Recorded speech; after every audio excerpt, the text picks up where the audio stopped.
infinite power.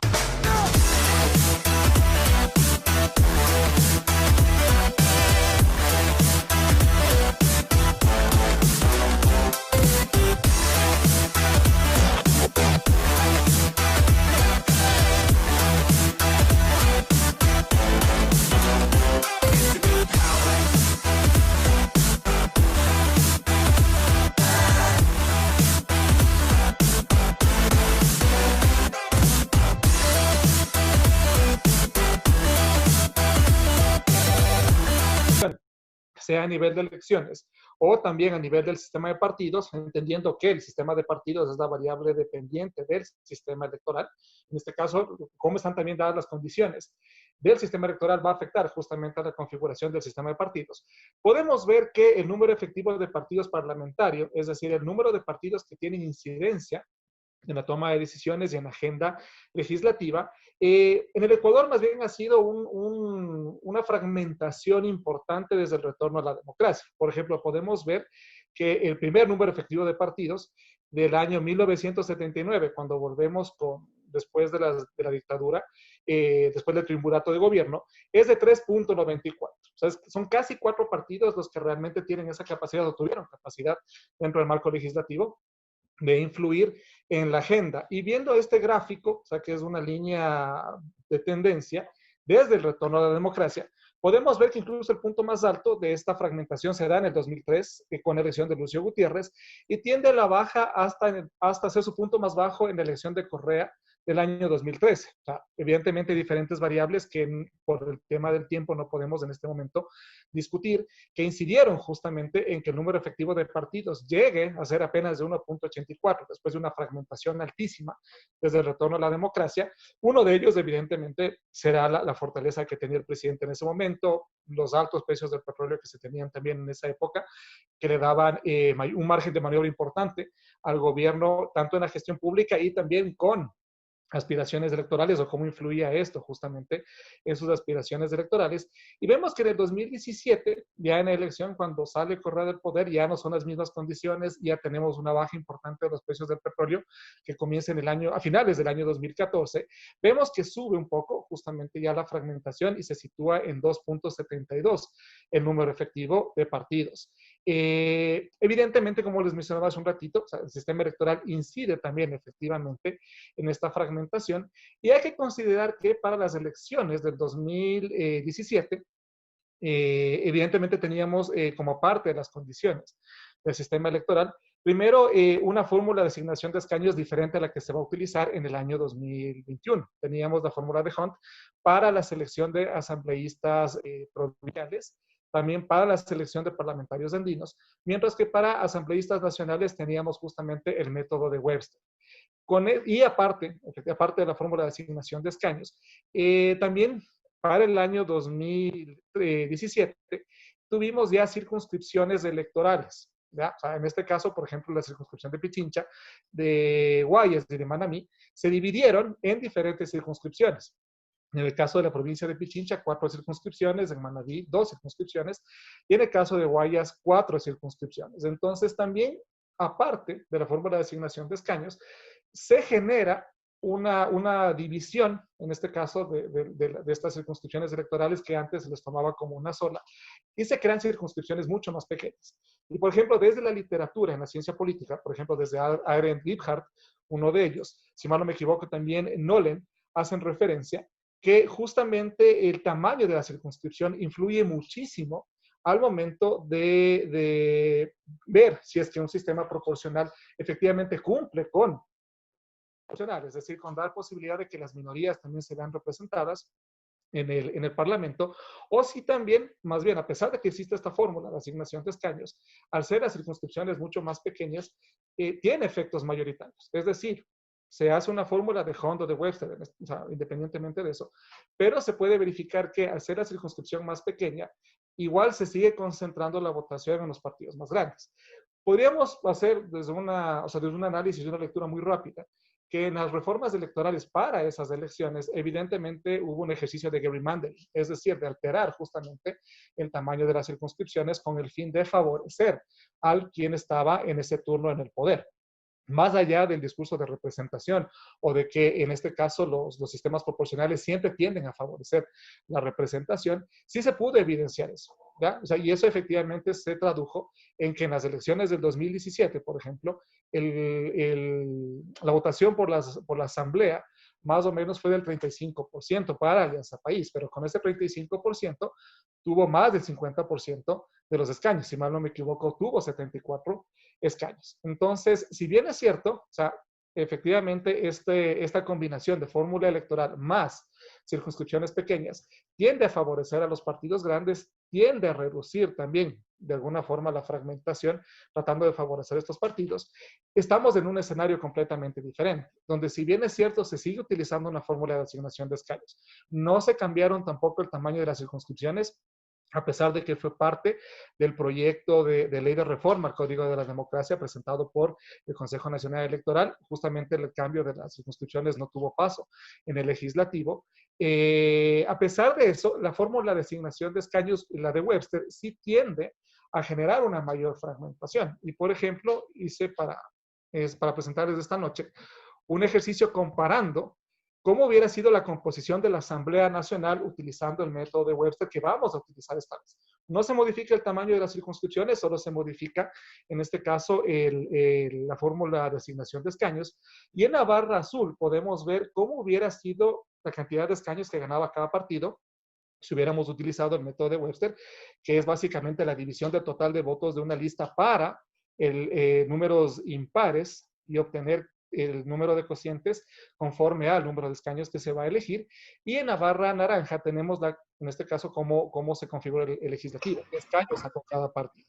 Entonces podemos ver que efectivamente, si se hubieran elegido con la fórmula de Webster, o sea, si hubiera sido la fórmula de asignación de escaños de la elección del año 2017, efectivamente Alianza País hubiera sido uno de los que más se hubiera visto perjudicado, porque no hubiera obtenido los 74 escaños que obtuvo y hubiera obtenido apenas 61. En el caso del Partido Social Cristiano y los aliados del Partido Social Cristiano en diferentes provincias, hubiera tenido 20 diputados. En el caso del movimiento Creo y Suma, que fueron en alianza en la elección del 2017, hubiera tenido 3 asambleístas más producto de este cambio, en este caso de la fórmula de asignación de escaños. Y, por ejemplo, partidos como Pachacuti o como Fuerza Ecuador hubieran tenido más asambleístas de los que obtuvieron en su momento. Entonces, eso nos lleva a pensar justamente que al momento de cambiar la fórmula de asignación de escaños, podríamos esperar que las próximas elecciones evidentemente tengamos mucha más fragmentación. Por un lado, por la utilización de la fórmula. Si bien es cierto, se mantienen las circunscripciones, se va a favorecer a los partidos fuertes también. Seguramente estas fueron una de las motivaciones, tanto del bloque de la Revolución Ciudadana como del Partido Social Cristiano, para mantener, en este caso, el tamaño intacto de las circunscripciones. Sí podríamos esperar que, debido a la fórmula electoral, se va a fragmentar más, en este caso, la próxima Asamblea Nacional. A eso hay que sumar también el efecto que va a tener tantos candidatos a la presidencia y también el efecto psicológico, lo llamaría yo, del arrastre del voto. Al tener tantos candidatos en la papeleta, eso puede influir justamente para que se fragmente aún más la votación y eso incida justamente en la elección de la Asamblea. Entonces, por lo tanto, al menos mi lectura respecto al primer punto que se ha planteado para este foro es que vamos a tener una asamblea mucho más fragmentada. Esto va a tener justamente incidencia en las relaciones entre ejecutivo y legislativo, independientemente de quién llegue al poder. O sea, yo sí creería de entrada que no vamos a tener, tal vez vamos a tener más bien un gobierno de minoría, es decir, un gobierno que el Ejecutivo no tenga una mayoría fija en el Legislativo y pues eso le obligará justamente a negociar con diferentes sectores, con diferentes partidos políticos, con el objetivo de tener una mayoría que le permita enfrentar justamente los desafíos que tendrá su gobierno, que es básicamente el segundo punto del día de hoy. ¿Cuáles son los principales desafíos políticos que tiene el próximo gobierno? O sea, desde esta lectura, primero es justamente el marco de gobernabilidad. Va a estar fragmentado el Congreso, evidentemente eso le va a obligar, como decía hace un ratito, al Poder Ejecutivo a negociar más cosas para tratar de tener una mayoría. Tal vez en algunos momentos tenga que irse más bien por unas mayorías móviles, tal vez puede ser una posibilidad, dependiendo de los temas que se van a tratar, pero políticamente creo yo es el principal desafío, ¿ya? El tema de la gobernabilidad, considerando una asamblea mucho más fragmentada e incentivar unas relaciones de cooperación entre el Ejecutivo y el Legislativo. Otro desafío que creo que coincidirán conmigo la mayor parte de las personas acá presentes y quienes nos están escuchando, justamente es la situación económica del país. O sea, tenemos previsto, y de acuerdo a la información que nos ha hecho llegar desde diferentes instancias internacionales y también desde el Banco Central, se prevé una caída de 11% del PIB. Eso obliga justamente a reconsiderar sobre todo dos cosas fundamentales. ¿Cómo financiar el presupuesto del Estado? Sea por mayor endeudamiento o por reducción de gasto público. ¿Ya? Estamos a las puertas y se ha anunciado justamente un acuerdo ya con el Fondo Monetario Internacional para la emisión de 6.500 millones de dólares en los próximos años. Entiendo que a finales de mes estaría ya por concretarse las condiciones para el desembolso de 2.000 millones iniciales. Pero esto justamente, y es evidente que el Fondo Monetario Internacional nos va a poner ciertas condiciones que tenemos que cumplir, sobre todo con disciplina fiscal, que independientemente quién esté en el gobierno o quién vaya a ser presidente, es necesario que imponga o que tenga una disciplina fiscal. Evidentemente, si es que tenemos un gobierno de un corte más liberal, tendremos justamente una disciplina fiscal mucho más fuerte, seguramente se reducirá también el gasto público, tendremos que esperar tal vez algún tipo de decisiones para también, aparte de los fondos que nos venga por parte del FMI, tener mayor financiamiento, tal vez un incremento de impuestos, que bueno, eso se contradeciría un poco con una línea liberal, pero tal vez el gobierno que venga tendrá que cumplir justamente con esas condiciones. E independientemente de quién venga, si viene alguien de una línea más liberal o de una línea mucho más apegado al estatismo o al rol del Estado en la economía, efectivamente va a tener que hacer reformas que tal vez, no tal vez, sino realmente le van a quitar popularidad. O sea, van a existir reformas que serán necesarias para el manejo adecuado de las arcas públicas, pero efectivamente eso le costará en términos de popularidad. Eso por un lado, por la parte económica. Habrá que esperar cuál es el desenlace, en este caso, de las vacunas, de las diferentes cosas que se están haciendo en este momento para enfrentar la crisis sanitaria y para poder superar la pandemia. Seguramente el próximo gobierno tal vez tenga que enfrentar algunos desafíos relacionados con esto. Y aparte, bueno, habrán otros temas también relacionados no solo con la parte económica, también con la parte política, presiones desde el legislativo, desde ciertos grupos del legislativo, para continuar, o más bien judicializar actos del gobierno actual, continuar con la judicialización también de casos de corrupción del gobierno de Correa, seguramente eso continuará también. Y otro de los desafíos importantes, bueno, más que desafíos, temas que se van a tratar relacionados con la agenda legislativa, puede ser retomar temas, por ejemplo, como despenalización del aborto, o se retomarán también temas o habrá demandas desde el ambiente del sistema político hacia temas relacionados con derechos LGBTI, que también serán, considero yo, parte de la agenda legislativa, será parte justamente también de esas relaciones ejecutivo-legislativo. Y para concluir, un elemento fundamental que también incluye la parte económica, justamente es la reforma laboral que, perdón, independientemente de quién venga, sea alguien, insisto, de una línea más liberal o de una línea mucho más pegada hacia la izquierda, independientemente de estas líneas, le tocará hacer una reforma laboral. ¿Ya? Las condiciones podrían variar. Si es que es una reforma mucho más laboral, evidentemente podríamos hablar de tal vez una mayor flexibilización laboral, reducir los costos, en este caso, por ejemplo, de despido de empleados para tratar de incentivar desde el lado de los empresarios justamente una mayor contratación.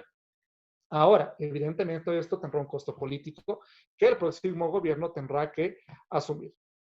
Habrá igual presión de movimientos sociales, de organizaciones de trabajadores, de grupos apegados más hacia la izquierda, que presionarán al gobierno de turno para, sobre todo por las condiciones de la reforma laboral que tiene que venir. Que hay que hacer la reforma laboral, hay que hacer la reforma laboral. Eso, sea Arauz, sea Lazo, sea cualquier otro, sea Isidro Romero, quien sea, va a ser necesaria una reforma laboral para tratar de incentivar la contratación, pero no solo una reforma laboral, sino también una reforma que establezca incentivos para mejorar, para incentivar la producción, para tal vez incentivar ciertos sectores como el turismo, que ahorita está terriblemente afectado producto de la pandemia. Creo que es uno de los sectores a los cuales se tendrá que dirigir muchas políticas del próximo gobierno para tratar de incentivar a esos sectores y efectivamente recuperar la economía. Eso en términos generales, de acuerdo a los tres ejes temáticos que ustedes han planteado el día de hoy. Y nada, le doy paso justamente al siguiente ponente y les agradezco mucho a ustedes por su atención. Muchas gracias Juan Francisco y gracias a la gente que nos está viendo por Facebook Live. Ahora le doy la palabra a Arturo Moscoso para que empiece con su intervención. Bueno, buenas noches con todos. Gracias de Ecuador siempre por la invitación a este foro, iniciativa que debo felicitar y aplaudir. Gracias Stephanie, gracias Oscar, gracias en especial por ese hermoso y delicioso detalle que acompañaba la invitación y del que mis hijos dieron buena cuenta. Un saludo afectuoso también a mis copanelistas Juan Francisco y Sebastián. Les mando un abrazo, buenos amigos. Y también un afectuoso saludo a quienes nos miran. Es un honor compartir este espacio con ustedes. Bueno, yo un poco iba a decir lo mismo que ha dicho Juan Francisco, así que creo que voy a ser bastante más breve. Y gracias. No. Un poco complementando lo que ha dicho Juan Francisco, en relación a lo primero, coincido con él en que lo más probable es que tengamos una asamblea bastante diversa y sin ninguna mayoría que pueda controlar la asamblea, ¿no? Ninguna mayoría simple, peor aún calificada, ¿no? De acuerdo a la información que justamente hoy me dieron en el CNE, hay 1.547 candidatos que pertenecen a 8 partidos, 16 movimientos nacionales y 72 provinciales. Eso puede variar hasta el 7 de octubre porque algunas candidaturas pueden caerse, ¿no es cierto?, para saber exactamente cuántos candidatos quedan inscritos, pero lo más probable es que no disminuya demasiado. Este enorme número de candidatos se disputarán 137 escaños en la asamblea con un nuevo método, como les decía Juan Francisco, con un nuevo método fórmula de signos de escaños, Webster, que si bien es más proporcional que DONT, que era el método anterior que bien explicado Juan Francisco, tampoco es un método demasiado proporcional, ¿no? No me quiero poner técnico, creo que hemos tenido un ejercicio técnico muy claro por parte de Juan Francisco, pero creo que es importante recordar que el método DONT es un poco más concentrador que Webster. De hecho, Juan Francisco hizo su ejercicio y hay que recordar también que en las elecciones legislativas de 2013, por ejemplo, con el 50% de la votación, Alianza País obtuvo más del 75% de los escaños. Y cuando se hace una simulación, como la que ha hecho Juan Francisco, ¿no es cierto?, los resultados electorales de esa elección, en particular la de 2017, arroja que Alianza País hubiera obtenido aproximadamente el 60% de los escaños, un 15% menos de lo que obtuvo en realidad con el método DONT. Lo curioso de esto, además, que también debemos recordar es que la reforma electoral fue metida a rompecinchas previo a la elección de 2013 en el 2012 para que coincidiera con el calendario electoral y no tener que ir a elecciones con Hare o Hare, que es mucho más proporcional que incluso el mismo Webster, ¿no? Entonces, es un poco para que vean la lógica de cómo a veces se maneja la reforma electoral en el país, ¿no? No es una reforma electoral que quiera privilegiar un mejor sistema de partidos o un mejor sistema electoral, sino fortalecer ciertas opciones o tiendas políticas, ¿no? Ahora, volviendo sobre lo que estoy diciendo, hay que recordar también que en ese momento teníamos un sistema de partidos predominante.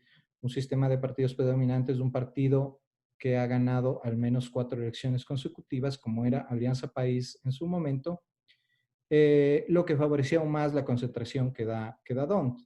Lo que, como ha dicho también Juan Francisco, combinado con distritos pequeños, justamente favorece a los partidos más grandes y castiga a los más pequeños.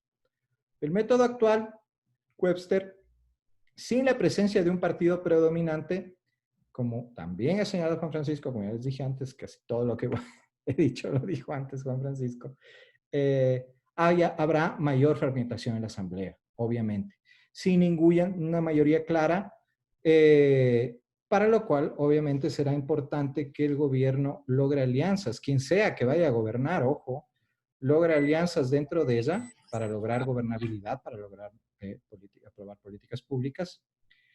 Y ahí sí vamos a ver el tipo de asambleístas que tenemos, ¿no? A todos nos gustaría tener unos 137 Sebastiánes Palacios en la asamblea. Lamentablemente no es posible y además ya nos abandona. Entonces, peor aún. Pero veamos qué clase de asambleístas nos llegan, a ver si es que es posible que conjuntamente puedan trabajar con el gobierno, al menos por acuerdos mínimos de gobernabilidad y de políticas públicas que vamos a necesitar tanto dentro de la pandemia y luego post pandemia, ¿no? Si es que ya tenemos un tratamiento efectivo y una vacuna, ¿no? Eso no va a implicar que la crisis que venimos acumulando no nos vaya a pegar muy fuerte en los próximos años, ¿no? Aunque haya una vacuna o un tratamiento.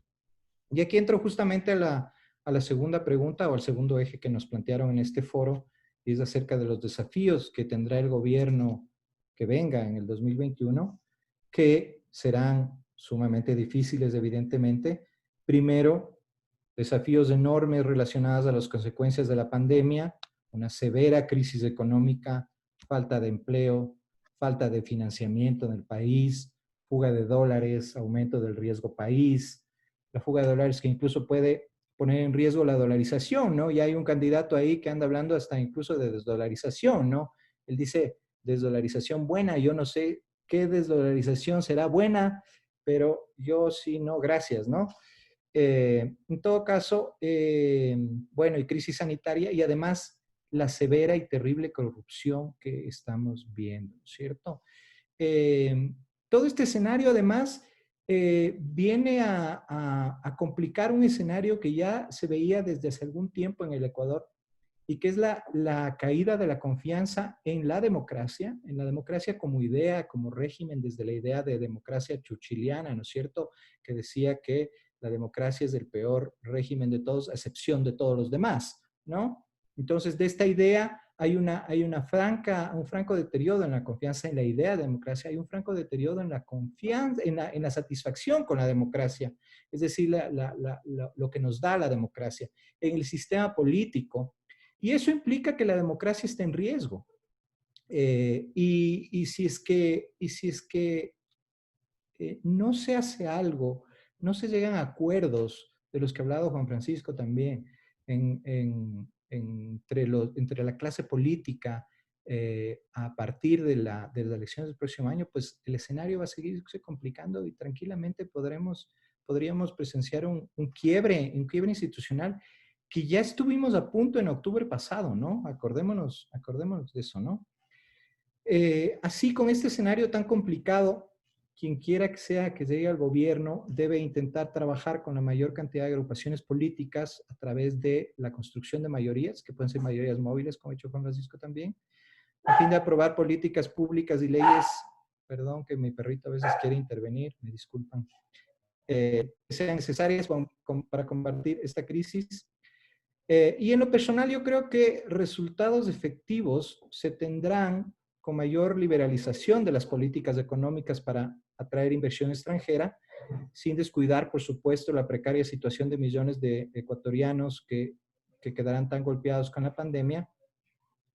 Y creo que, en definitiva, las soluciones pasan por un bastante pragmatismo de nuestra clase política para enfrentar la crisis y llegar a acuerdos. Ahora, la pregunta es, ¿esto es posible en el Ecuador? Dado los altos niveles de intolerancia política y de polarización que encontramos de los ecuatorianos, no se lo ve tan fácil, ¿no? De acuerdo a los últimos datos del Latin American Public Opinion Project, la intolerancia política en el Ecuador es una de las más altas en el continente, ¿no? ¿Qué es la intolerancia política? La intolerancia política es pensar que quien piensa diferente a nosotros, quien critica a quien nosotros defendemos, que critica al gobierno que defendemos o al sistema político que nos gusta, no a esa persona deberían restringírsele sus derechos de manifestarse, de libertad de expresión, de opinión, incluso de participación política. En el Ecuador aproximadamente casi 1 de cada 2 ecuatorianos piensa que esos derechos deberían ser restringidos. Entonces tenemos una intolerancia política altísima. Y esto puede verse intensificado frente a la crisis que se nos viene, ¿no? Entonces yo creo que sí es importante recalcar que nuestra clase política tiene que empezar a trabajar en conjunto más allá de las diferencias personales, ¿no? Por eso yo aplaudo, por ejemplo, esta alianza entre, entre Creo y el Partido Social Cristiano. Yo no voy a dar mi opinión política sobre ninguno de los dos, pero entre ellos ha habido unas diferencias bastante profundas en los últimos años y que han logrado ser un poco sanadas, ¿no es cierto?, a través de este acuerdo que esperemos que se mantenga y que se convierta luego en un acuerdo de gobernabilidad sólido. Pero creo que hay que aplaudir las alianzas, ¿no? Ojalá hasta antes de las elecciones, de las inscripciones de candidaturas definitivas, pues podamos ver más de estos ejercicios de política de acuerdos, ¿no? A la final, la política es el arte de lo posible y en esa medida, pues, hay que ser pragmáticos y hay que propender a los acuerdos, ¿no? Finalmente, para contestar ya la última pregunta, que tiene que ver mucho también con la segunda en relación a qué debe hacer y a qué retos se va a enfrentar el gobierno que llegue en el 2020, 2021, la reforma laboral para generar más productividad y empleo, creo que también requiere lo que dije antes, ¿no?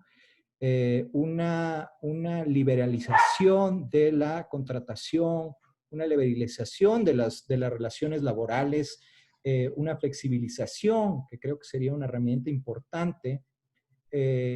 Ojo, yo no estoy hablando en términos neoliberales, ¿no? Luego me va a tachar de neoliberal y parte de esa gran noche que se inventó nuestro amigo, ahora prófugo, Rafa, pero creo que hay que ser pragmáticos, ¿no? Insisto en este tema del pragmatismo, ¿no? Yo creo que tenemos que empezar a entender, sobre todo ciertos sectores que se han quedado un poco en el tiempo, ¿no? Que se han quedado en ese socialismo setentero y que no entienden que a veces conservar el empleo y aumentar las fuentes de empleo pasa por ser flexibles, pasa por ser menos drásticos en las sanciones a los empleadores, etcétera, etcétera. Por ejemplo, este tema de la ley humanitaria sobre el despido intempestivo me parece una barbaridad.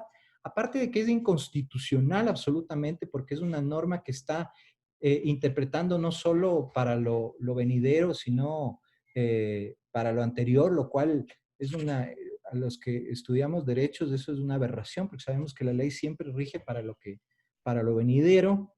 Entonces, es una locura, ¿no? Es una locura que se pretenda castigar a ciertos sectores empresariales por quedar bien y por ciertas estrategias populistas que tienen mucho de nuestra clase política, ¿no? Entonces, si no llegamos a una flexibilización y una negociación con los trabajadores, y cedemos todas posiciones, ¿no? No solo los trabajadores, los empresarios también. Tenemos que dejar todos, ¿no? De jugar un juego de suma cero en el que o pierde el empleador y pierde el trabajador y empezar a jugar juegos de suma positiva, ¿no? Ahí Juan Francisco Camino es experto en teoría de juegos, él sabrá más de lo que le hablo. Pero sí, ¿no? Buscar juegos de suma positiva en la política, que aquí es lo que ganas tú, lo que gana el uno pierde el otro, ¿no? Y así no llegamos a ningún lado. entendiendo finalmente que la flexibilización laboral tampoco debe implicar abusos, ¿no? Hay que reconocer que la flexibilización laboral en la larga noche neoliberal se prestó a abusos, pero la solución no es prohibir. La solución a los problemas y a los abusos no es agarrar y prohibir. Cuando se prohíbe, más bien se fomenta la ilegalidad. Lo que hay que tener es un marco regulatorio sólido y nuevamente que ese marco regulatorio se respete combatiendo la corrupción, combatiendo el bypass de las normas para lograr sus cometidos y finalmente lograr que esta flexibilización no ponga en riesgo los derechos mínimos de los trabajadores, ¿no? Eh, y creo que con eso termino. Les agradezco mucho por su tiempo y estoy a su disposición para cualquier pregunta o inquietud. Muchas gracias. Gracias, Arturo. Qué gusto haberlo escuchado. Bueno, para seguir con el espacio de los ponentes, tenemos el último ponente invitado para esta noche, el asambleísta por Suma, Sebastián Palacios. Adelante, Sebastián. Muchísimas gracias, Oscar, a Steffi que se nos fue por un rato, a esta organización Ecuador Siempre me parece una excelente iniciativa y el tener este panel es genial, así que felicitaciones por eso. Un saludo a todas las personas que nos acompañan y por supuesto a este panel de lujo, a mis compañeros Juan Francisco eh, y mi gran amigo, que como dice, ya me voy de la asamblea, pero se abren espacios como para personas como tú, Arturo, así que dale, tú lánzate a la próxima. Encantado, encantado la verdad de estar acá, de conversar temas que son de interés nacional y que se los debe empezar a hablar ya, no cuando ya inicie la campaña, que puede ser muy tarde. De los temas que nos han dado para conversar el día de hoy, yo voy a darles una visión quizás un poco más práctica por lo que me ha tocado vivir. He estado 4 años, casi 4 años en la Asamblea Nacional, he sido un funcionario público y este análisis inicial de, de esta asamblea diversa, de esta asamblea sin una mayoría fuerte como la que tuvimos en el gobierno pasado, me parece que es interesante. Ya Juan Francisco y Arturo explicaron la parte técnica, ¿no es cierto?, de que sí, vamos a tener una elección muy reñida entre 3 o 4 candidatos. Esa va a ser la realidad del próximo año. Y eso, unido al método de asignación de escaño, el método Webster, y además, como explicaba Juan Francisco, el hecho de que existan distritos en las ciudades más grandes, va a lograr, es decir, hay mucha probabilidad que exista dispersión, que exista una asamblea diversa. Y el análisis que yo les quiero hacer, más allá de explicar si eso va a suceder o no, que insisto, creo que hemos concluido en que sí, el análisis que yo les quiero hacer es sobre los pros y los contras de esta asamblea diversa.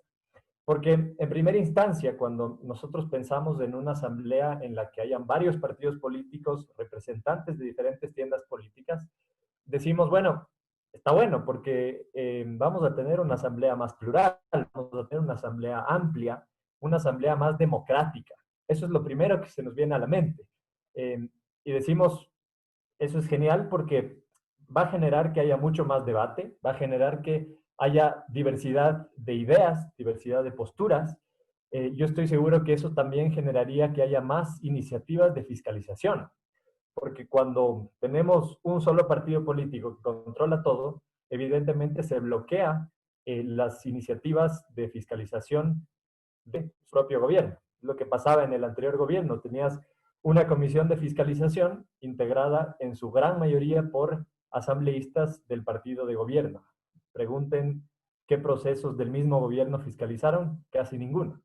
Entonces, muchas más iniciativas de fiscalización, que creo que eso es algo bueno para la democracia, algo bueno para el trabajo legislativo.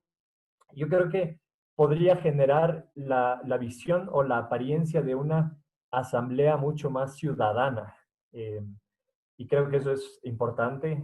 Ya ven ustedes los números que tiene hoy en día la Asamblea Nacional, cuánta gente realmente cree en la Asamblea, es mínimo.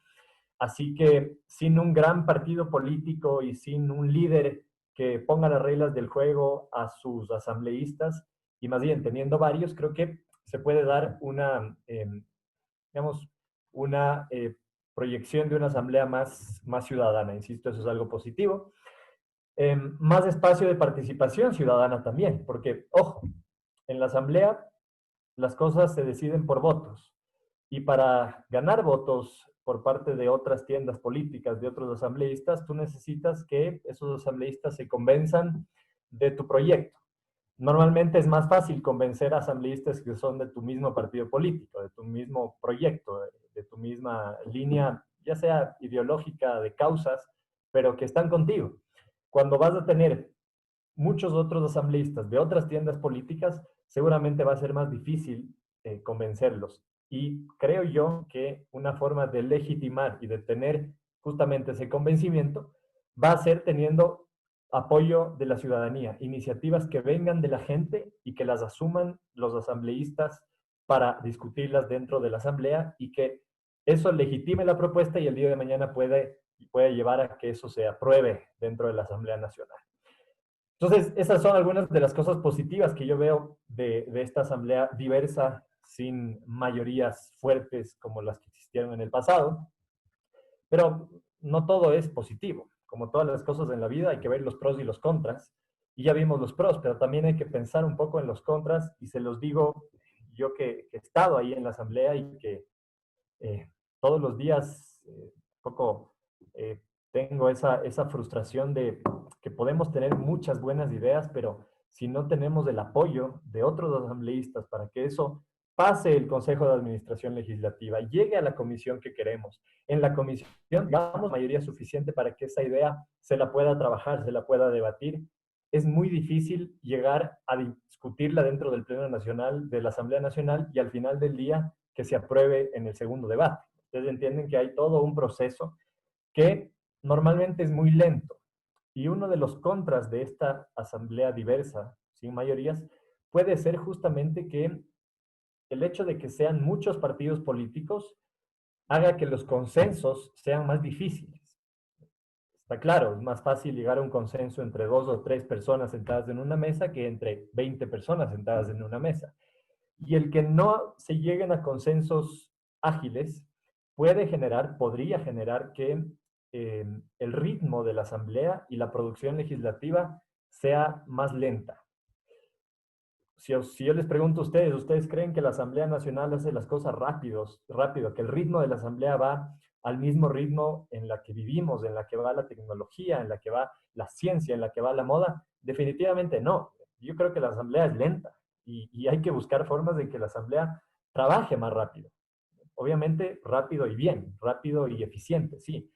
Pero esta dispersión podría generar que el trabajo de la asamblea sea incluso más lento por la dificultad de llegar a consensos. Les decía, más iniciativas de fiscalización sí, pero habría que ver el éxito que tengan en esas iniciativas de fiscalización por el mismo motivo de los consensos, que es difícil llegar entre muchos. Definitivamente, bueno, un reto que va a tener el próximo gobierno, y ya adentrándonos al segundo tema, que tiene que ver con los desafíos. Juan Francisco ya topaba el tema económico, que creo que es la principal preocupación de todos los ecuatorianos. Así que ese va a ser un reto, resolver esta crisis económica que vivimos, que nos deja la pandemia, enfocado en desarrollar empleo, en fortalecer la dolarización, ya se ha dicho, y sobre todo en enfocar esfuerzos hacia desarrollar ciertos sectores que son fundamentales, ¿no? Ya se ha dicho, el turismo, hay que fortalecer el turismo en nuestro país definitivamente, pero también regresar a ver a la agricultura. Y creo que ahí está la gran riqueza de nuestro país, que bien manejada, que bien trabajada, que bien capacitada, puede dar esa riqueza que estamos buscando. Y obviamente apoyar a los emprendedores. Hay muchos jóvenes emprendedores en nuestro país, hay el talento, hay la capacidad, pero lo que falta es ese apoyo, es esa mano que necesitan de un gobierno que quizás no les dé nada, pero que no les haga lío, que no les genere problemas para generar una empresa, que no les genere problemas al momento de pagar impuestos, en fin, que no le genere tantos trámites, tanta burocracia. Eso es lo que piden muchos emprendedores, más allá de decirles, denme algo. No piden nada, lo que piden es, déjenos avanzar y déjenos crecer en paz. Y creo que el gobierno debe ir hacia allá. Otro de los grandes desafíos es atender la crisis sanitaria. La pandemia nos va a dejar muy debilitados como sistema de salud en nuestro país y creo que hay muchas cosas que hacer con respecto a eso y la voluntad política del próximo gobierno hacia restarle competencias a un superministerio de salud que hoy en día hace todo. El mismo ministerio emite política pública, el mismo ministerio presta los servicios en los centros de salud de los diferentes niveles y es el mismo Ministerio de Salud el que cuando algo pasa se autocontrola y se autosanciona. Entonces, ¿cómo podemos garantizar un servicio de salud de calidad a las personas cuando tienes un ministerio, un superministerio superpoderoso que es juez y parte? Dentro del Código de la Salud que aprobamos hace poco, yo propuse un artículo dentro de las disposiciones transitorias que obliga al próximo gobierno en 2 años desde el registro de estas normas del Código de la Salud en separar justamente las funciones de emitir política pública, prestar servicio y control. Imagínense una entidad independiente que haga el control de los servicios de salud. Seguramente ahí evitaríamos todas las cosas que estamos viendo y que nos espeluznan y nos decepcionan dentro de la pandemia con respecto a la atención en salud. Entonces, ese es un gran reto que tiene el próximo gobierno, además, obviamente, del manejo de la seguridad social.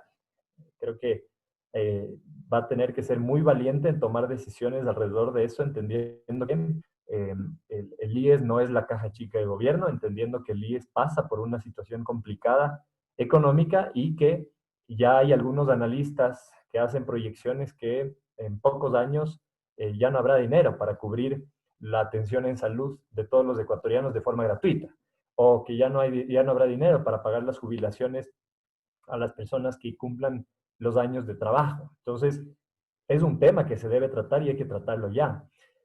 Otro de los grandes retos es desinstitucionalizar la corrupción.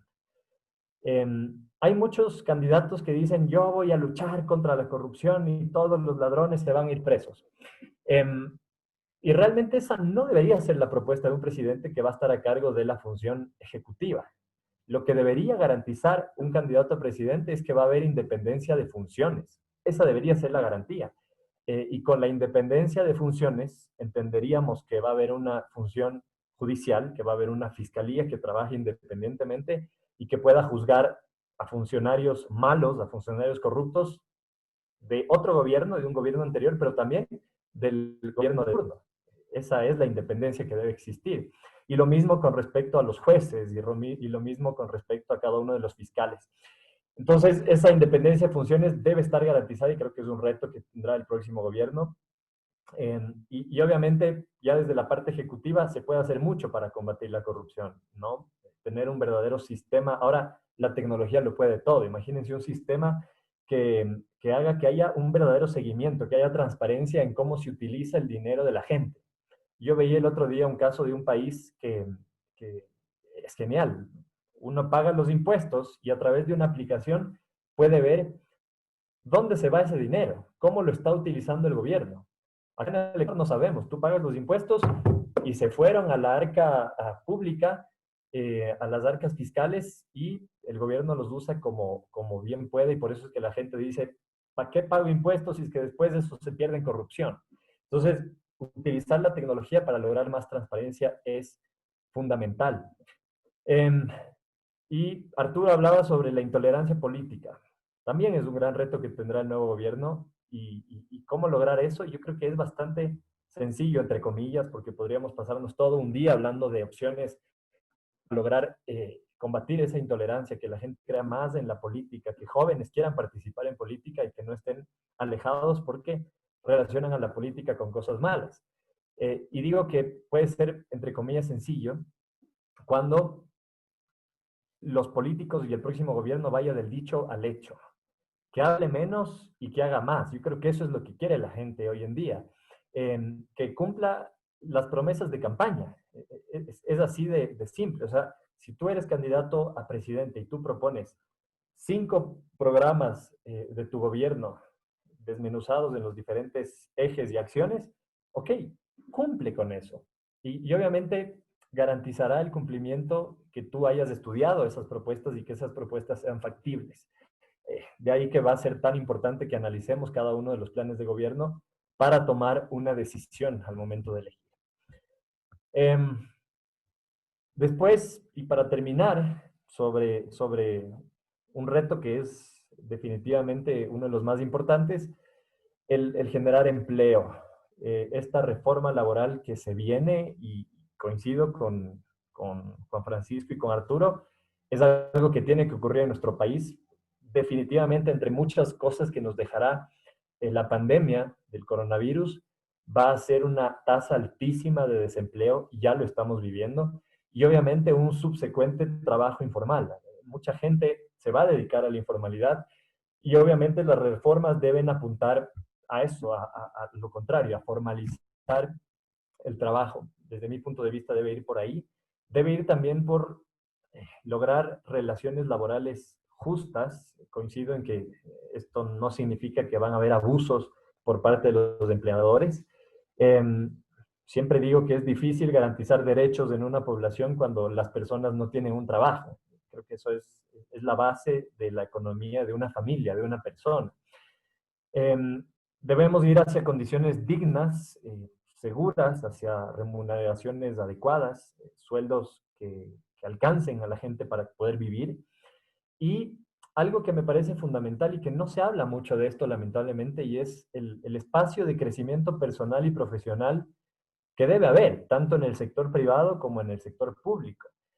Yo he sido funcionario público muchos años y no se ve eso. Ves a los mismos funcionarios sentados en el mismo escritorio por años, y los funcionarios de carrera que van 20, 30 años y siguen haciendo exactamente lo mismo que hicieron cuando empezaron su trabajo. Entonces imaginémonos un gobierno en el que tú entres a una función pública y sepas que por tus estudios y por tu capacidad y por tus resultados, sobre todo, vas a poder crecer, vas a poder tener una aspiración de un puesto mejor, de un cargo mejor, y ese crecimiento natural que tenemos las personas, que se dé también dentro del espacio público. El ordenar todos esos tipos de contratos que hoy funcionan muy mal en la gestión pública. Hay contratos ocasionales. El nombre lo dice todo. Deben ser ocasionales, deben durar máximo 2 años y deben ser por proyectos específicos. Resulta que tú vas a municipios, a prefecturas, vas a ministerios y ves a gente con contratos ocasionales que van trabajando 4 años. Que de un gobierno a otro esos contratos ocasionales siguen ahí. Entonces creo que hay que hacer todo un orden con respecto a eso. Y ese orden debe ir también hacia la eficiencia del sector público, la eficiencia de la gestión desde el Ejecutivo. Esto no significa coger y cerrar ministerios como locos y despedir gente, no, pero sí buscar una eficiencia. Hay lugares, hay ministerios en donde tienes 2 personas haciendo lo mismo cuando una persona sería suficiente para hacerlo. Entonces, el lograr esa eficiencia creo que va a lograr también reducir el gasto público, que es parte de los problemas que tiene este gobierno y que tendrá el próximo si es que no toma decisiones al respecto. Finalmente, el teletrabajo.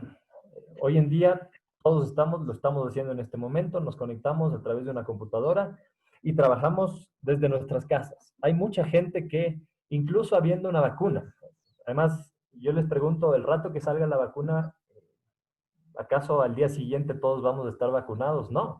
Pasará un tiempo en donde se pueda realizar un proceso organizado y la gente obtenga la vacuna. El otro día hablaba con un médico y me decía que si es que la vacuna sale en diciembre, recién en abril, mayo o junio, podríamos estar vacunados una parte de la población, sin decir que todos.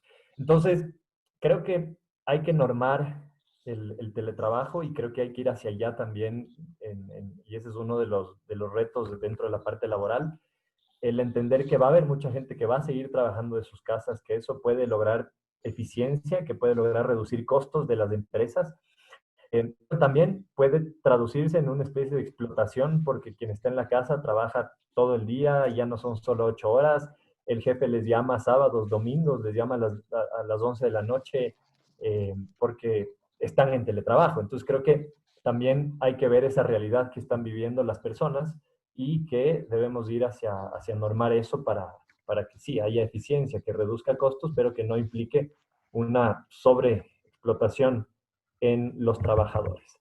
Así que con eso creo que he tocado los 3 temas. Agradezco el que me hayan dado la palabra y te devuelvo a ti, Steffi. Ahora sí, volviste. Gracias.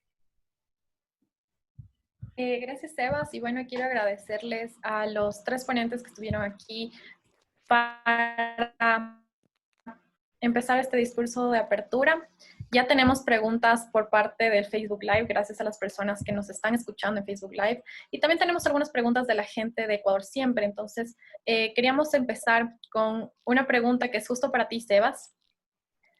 ¿Qué piensas tú como asambleísta en la reducción de presupuestos en educación, recorte de personal público, pero que no hubo reducción de sueldos en legisladores y tampoco no se recortó el número de los mismos? Hace un rato, antes de esta reunión, estaba conectado en un programa que creamos a propósito de la pandemia que se llama Jueves con Jóvenes. Hablamos todos los jueves con jóvenes de diferentes sectores que nos cuentan sobre sus proyectos, sobre sus sueños, anhelos, sobre sus propuestas y sobre sus ideas. Y hablaba con Kelvin, que es un joven que vive en el Naranjal. Y él se dedica a ser voluntario en programas y proyectos de educación. Y llegábamos a una conclusión que yo la repetí hoy en este programa y que la repito aquí y la digo en todos los espacios, y es que la clave del desarrollo de nuestro país es la educación. Si es que podemos definir un sector al que hay que entregarle todos los recursos posibles, y por eso es que la Constitución establece un aumento progresivo cada año en el presupuesto del Estado hacia la educación, es porque la educación, insisto, es la única manera de desarrollar a nuestra población, de generar una población que crezca, una población que cumpla con esos objetivos que se va generando durante la vida. Entonces, jamás voy a estar de acuerdo con reducciones en el presupuesto de educación. Ahora, y con eso yo había terminado mi explicación antes. La eficiencia debe ir de la mano también de los recursos. Si es que vemos universidades que están pagando un sueldo altísimo a sus rectores y a los profesores les está pagando casi que el sueldo básico, entonces decimos, bueno, creo que habría que ser más eficiente en el uso de los recursos ahí. Entonces creo que las dos cosas deben ir de la mano. No haya una reducción de recursos, pero también ir hacia la eficiencia dentro del sector de la educación. Como respecto a la pregunta de los asambleístas, yo estoy de acuerdo en que se reduzca el número de asambleístas. De hecho, ya hay una propuesta hacia allá, hay una propuesta ciudadana en torno a que la asamblea sea bicameral, que tengamos como otros países un congreso y además un senado. Así que, bueno, son ideas que se recogen de la gente y creo que son interesantes y debemos ir hacia eso. Pero de nuevo, yo no creo que la solución es hay que reducirle el sueldo a los asambleístas. No, más bien consigamos asambleístas que sean buenos, consigamos asambleístas y votemos por asambleístas que hagan bien su trabajo. Creo que hacia allá tenemos que ir y esa siempre ha sido mi postura.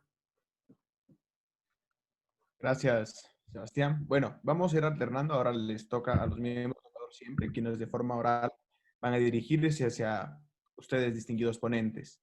Es el turno de Juan Orellana. ¿Cómo están? Buenas noches con todos los panelistas. No entres. Sí, Juan, adelante. Bueno, les estaba agradeciendo por sus ponencias brillantes.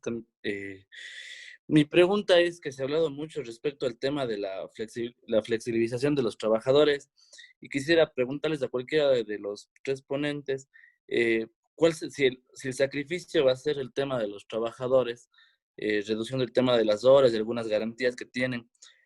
¿Cuál sería el reto para el sistema financiero y de la empresa privada? ¿Cuál va a ser el riesgo que ellos irían a tomar, ¿no? Y todos los temas que se han tocado prácticamente creo que conducen a una nueva constitución, una constituyente, porque creo que hay temas que no se podrían tocar sin realizar antes una nueva constitución. Eso para cualquiera de los tres. Gracias. Gracias, Juan. Adelante, no sé, Arturo, Juan Francisco, Sebastián.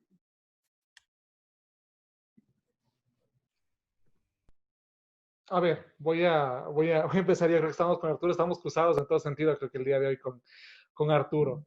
A ver, respecto a la primera pregunta, por ejemplo, hace algunos años yo discutía con un amigo economista y él me decía que sí, que efectivamente los costos en el Ecuador para el empresario son altos, ¿ya? O sea, en temas de despido intempestivo, por ejemplo, es algo que podría revisarse, considero yo, para facilitar justamente la contratación sin el miedo del momento de tener que despedir por obvias razones, tal vez tener que pagar indemnizaciones tan altas. Pero él me decía, ¿qué tal si es que, ok, se puede flexibilizar la parte laboral, pero a cambio, por ejemplo, los empresarios o el sector privado podría garantizar, evidentemente bajo ciertas circunstancias, estabilidad laboral para sus empleados?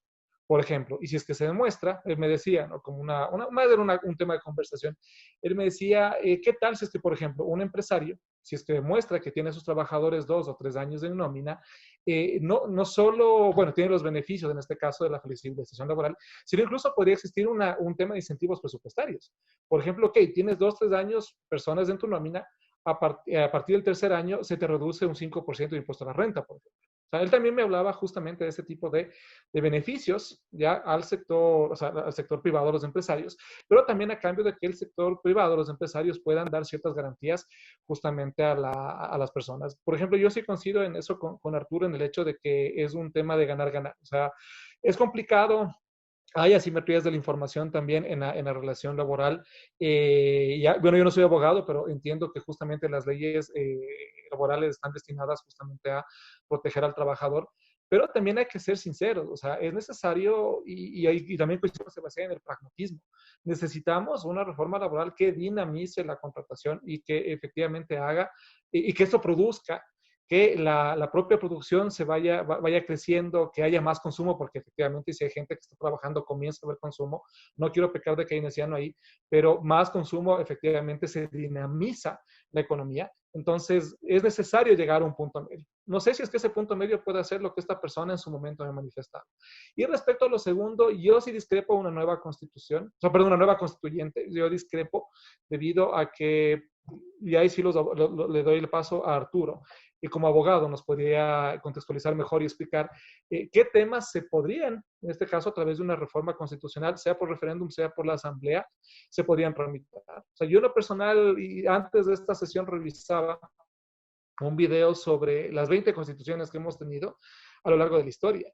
Y el problema del Ecuador, más que la constitución, es la debilidad de las instituciones. O sea, la debilidad de las instituciones reflejadas en un irrespeto a la constitución, un respeto al marco normativo. Y creo que el desafío sobre todo es ese para el país. O sea, comenzar a tener instituciones sólidas, pero a partir justamente del respeto a esas instituciones y que el Estado de Derecho justamente sea para todos.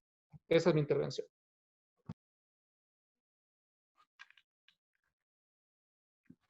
Gracias, Juanfran. No sé, tal vez algún otro. Ajá. No sé si es que Arturo quería seguir con la misma línea o seguimos con la siguiente pregunta. A ver, un poco, ya que Juan Francisco me dio la posta. Yo coincido en que no basta de constituyentes, ¿no? No creo que ese sea el camino adecuado cada cierto tiempo intentar refundar el país con una nueva constitución. Creo que hemos visto que si no hay una verdadera cultura política de respeto a la ley y a las normas sociales, podemos tener las leyes más bien hechas del mundo que no va a servir para nada, ¿no? Entonces, no creo que vaya por ahí. Ahora, ya en el enfoque específico de los derechos de los trabajadores, que es un tema muy sensible, está consagrado en la Constitución, hay que entender que la intangibilidad de derechos de los trabajadores no es absoluta, ¿no? no es absoluta y hay que entenderlo también desde una perspectiva de lo que está sucediendo en el país, ¿no? Yo creo que para afrontar eso y para lograr darle mayor flexibilidad a las relaciones contractuales, se podría hacer una reforma constitucional o incluso una consulta a la Corte Constitucional, incluso, ¿no? Para ver qué tan factible es. Pero sí, o sea, y hay que entenderlo un poco retomando lo que decía Sebastián, ¿no? En relación a que no necesariamente la flexibilización implica precarización. Yo creo que ahora estamos viendo muchos trabajadores que trabajan por aquí, trabajan por acá, y que no tienen ningún tipo de protección porque la ley no les permite ser contratados en las condiciones que ellos pueden trabajar. Entonces yo creo que la ley tiene que un poco adaptarse a los tiempos y a esta nueva normalidad que estamos viviendo para tratar de que justamente la protección que tienen los trabajadores formales se extienda hacia quienes no tienen esa formalidad, ¿no? A través de formas más creativas de contratación. Eso, gracias. Muchas gracias, Arturo, Juan Francisco. Aquí tenemos otra pregunta de parte de la gente que nos está viendo en Facebook, para cualquiera de los tres. Debido a los conflictos sociales que se pueden tener en el siguiente periodo de gobierno, ¿considera que la toma de medidas necesarias como la flexibilidad laboral, ya que son por naturaleza antipopulistas, deben ser llevadas a cabo en este momento? Les doy la palabra a cualquiera de los panelistas que quisieran responder.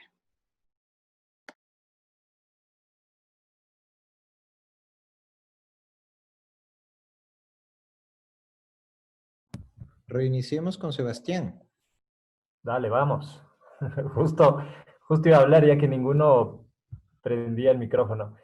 A ver, yo no creo que un presidente, no creo que una autoridad y un político debe enfocar sus políticas en base a la reacción que pueda haber. Es decir, justamente lo que queremos es evitar políticas populistas que hagan que toda la gente aplauda porque suenan bien. No queremos políticas que suenen bien, queremos políticas que funcionen.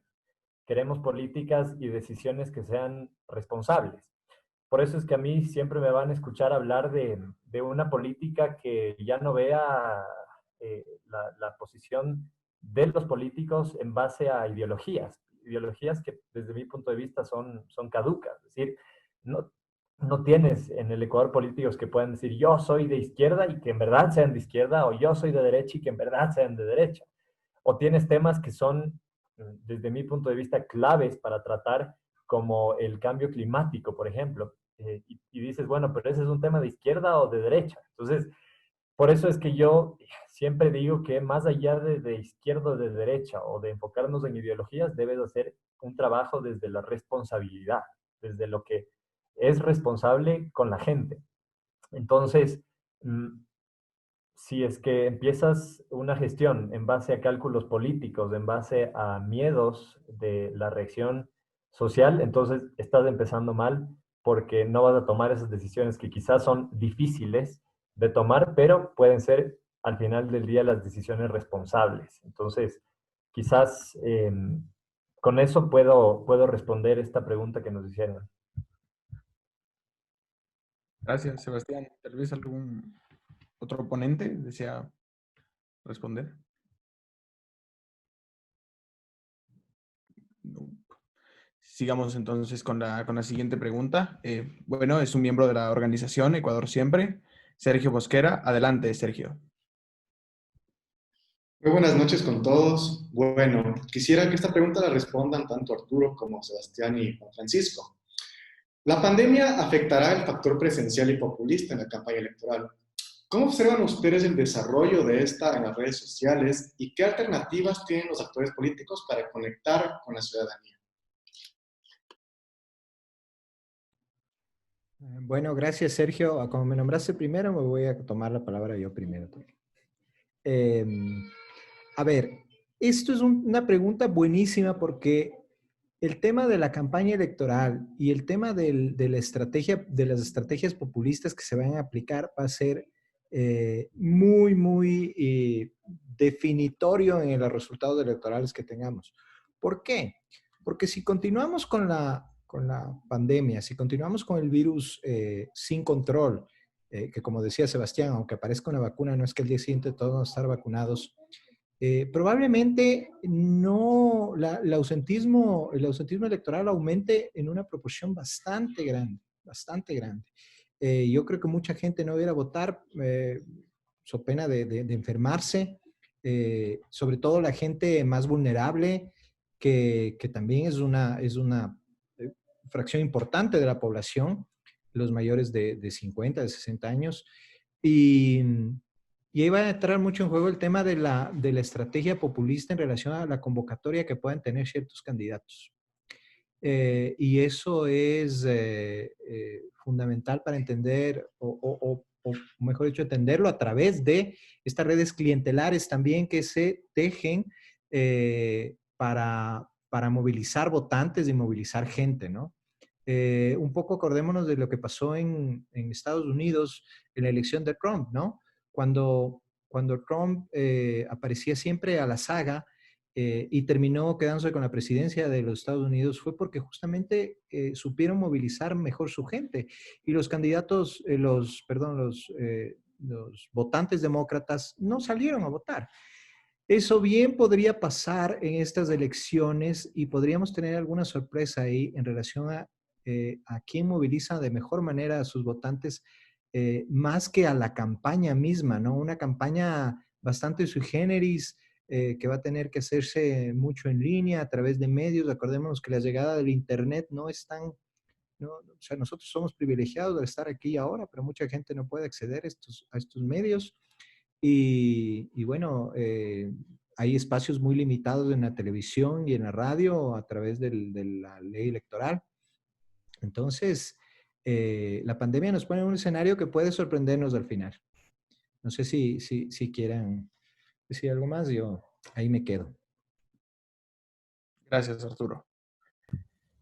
Tal vez agregar a lo que dice Arturo que ninguna campaña se gana por redes sociales. Creo que esa es una clase básica que nos dan en en todos los paneles de comunicación política. Pero definitivamente esta pandemia lleva a la política a reinventarse, así como a todos los sectores. Yo creo que si es que algo entendemos de esta pandemia es que debemos adaptar muchas de las cosas que hacíamos y debemos reinventar muchas de las cosas que hacíamos. Y por eso me parece que es una gran oportunidad para que la política se reinvente en todo sentido, ¿no? En la forma de hacer política, en la forma de plantear las ideas, en la forma de comunicar. Y la clave, me parece a mí, respondiendo a la pregunta, para los candidatos va a ser el conectarse con el sentir de la gente. El otro día escuchaba una entrevista a un consultor político y él decía, claro, hay candidatos que están planteando y conectando además con lo que nos preguntaba la anterior persona sobre el cambio de la Constitución. Hay candidatos que plantean eso y que creen que la gente les escucha y dice, sí, eso hay que hacer. Y este consultor político decía, ¿ustedes creen que una madre de familia que está sin empleo se levanta a las 3 de la mañana de repente y dice, sí, hay que cambiar la Constitución? No, esos no son los temas que necesariamente movilizan a la gente. Así que quienes se logren conectar con esos temas que movilizan, con esas causas que hacen que la gente vaya, que la gente escuche y que la gente hable de ese candidato. Bien lo dice Arturo, no todos van a poder ver las pautas que pongan a través de Facebook los candidatos, pero sí tendrán algún amigo, algún familiar que tenga acceso a eso y que el día de mañana le cuente y le diga, oye, este candidato está proponiendo algo chévere, algo interesante, mire, es tal.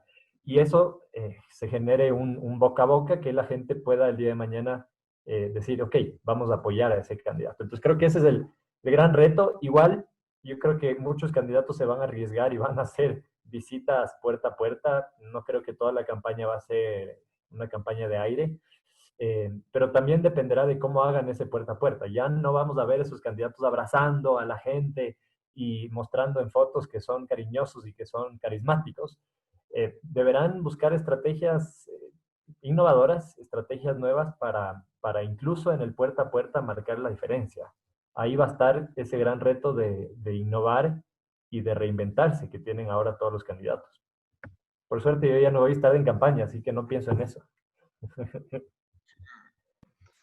Bueno, Gracias. yo para terminar nada más esta parte, a ver, si es que analizamos el populismo, por ejemplo, desde ciertas categorías, ¿no? Desde la distinción del pueblo antipueblo, del líder que encarna esa voluntad popular, que se ve a sí mismo y trata de proyectarse justamente como el redentor.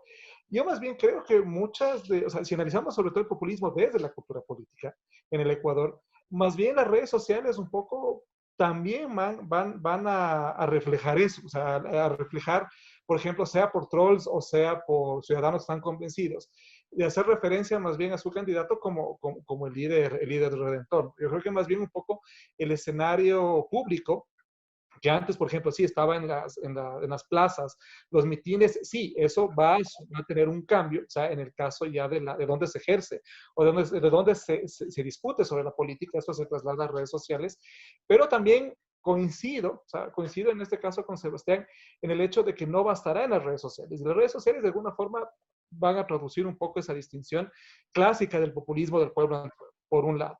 Segundo, yo más bien me atrevería a decir que sí habrán candidatos que a pesar de los riesgos que implicará la pandemia, tratarán de movilizarse al territorio justamente por lo que ya mencionó tanto Arturo como Sebastián, el hecho de que no todos tienen acceso a Internet o a una conectividad adecuada como para poder enterarse justamente de las propuestas de los candidatos.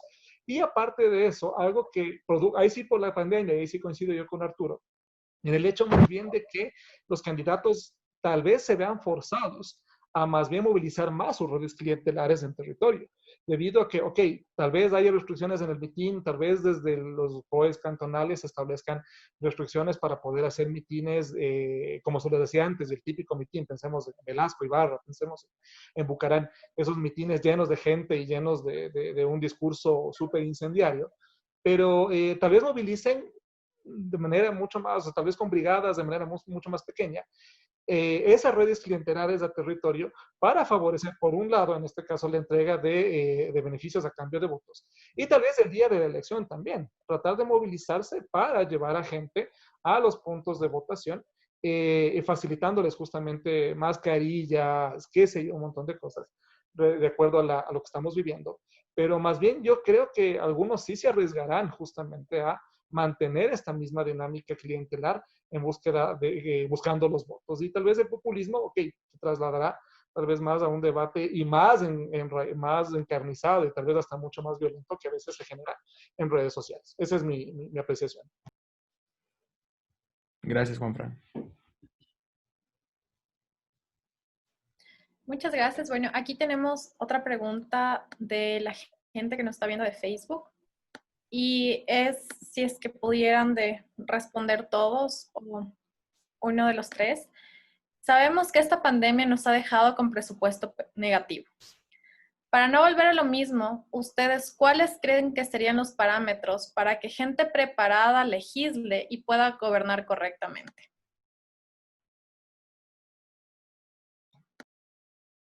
No sé quién quisiera empezar, Arturo, Juan Francisco, Sebas. Dale, Arturo. Vale, Arturo. A ver, es una pregunta compleja, por eso estaba toreando. Porque en realidad no puedes violentar los derechos de participación de la gente poniendo demasiados requisitos para optar por una candidatura, ¿no? Además, hay que pensar que Ecuador es un país muy diverso, en donde igual los que podemos acceder a educación superior también somos privilegiados, ¿no? Hay mucha gente que no puede acceder a educación superior, ni siquiera a educación secundaria. Entonces, y que sin embargo eso no les quita méritos para lograr representar bien a a quien haya votado por ellos, ¿no?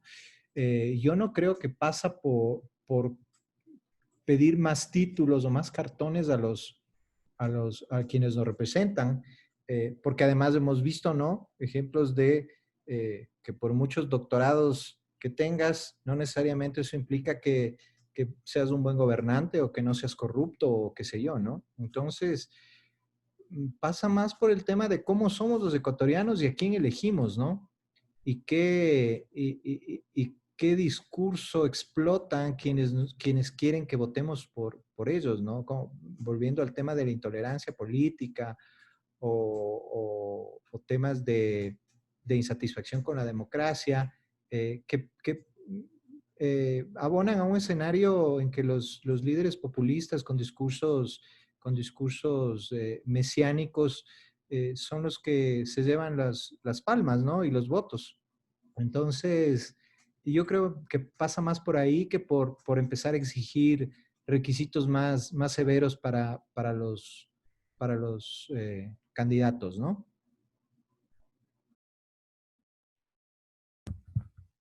Sí, Gracias.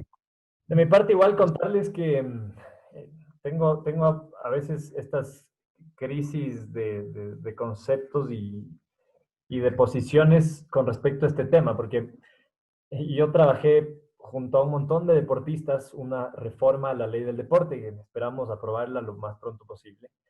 Y esta reforma tiene un montón de temas interesantísimos, desde despolitizar el deporte, eh, transparentar el uso de los recursos, que lleguen realmente a los deportistas, y un montón de cosas que no vienen al caso, pero lo que sí viene al caso es que una de mis propuestas era que los dirigentes deportivos, los dirigentes, ustedes saben, de los clubes, de las asociaciones, federaciones, estén preparados, porque hay muchos dirigentes que son puestos a dedo y que los deportistas llegan y me dicen, Sebas, pero si el dirigente no tiene idea de lo que es andar en bicicleta y está dirigiendo, por poner un ejemplo, la Federación de Ciclismo.